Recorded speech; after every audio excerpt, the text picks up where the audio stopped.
Paying tribute to the fallen soldiers, 88-year-old Ma Shixun, who survived the Korean War, says he will never forget the sacrifices that his comrades in arms made. He joined the Chinese Volunteer Army in 1951 and served in the logistics department, one of the hottest targets of the enemy's aerial bombing. Are you all sure of what you are signing up for? Think twice. My instructor asked us at the recruitment. I almost lost my life after one bombing because the fire couldn't be put out in our unit. As part of the consensus reached by China and South Korea in 2013, remains of Chinese volunteer soldiers who served in the Korean War will be returned to China on a yearly basis. So far, 589 sets have come in. They include everything from shoes and stamps to skeletal remains. They've all been buried here in Shenyang.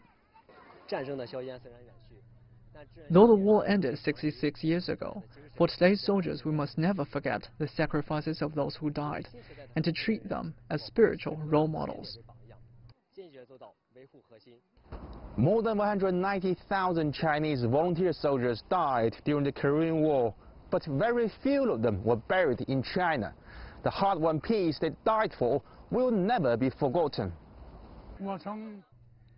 Since 1993, I have come to the cemetery on my own every year, just before Tomb Sweeping Festival. At first, it was spontaneous. Nowadays, though, there are fewer and fewer living veterans, so we come to pay respects in groups. After the previous return last year, the newly formed Ministry of Veteran Affairs, following the structural reform of China's State Council, is taking charge of the settlement of the remains for the Chinese volunteer soldiers. 10 sets of remains will be returned on this Wednesday, but their identities are still unknown. After the burial service, we will work on the establishment of digital archives for the remains returned. So far, only 24 sets of the 589 returned have been identified.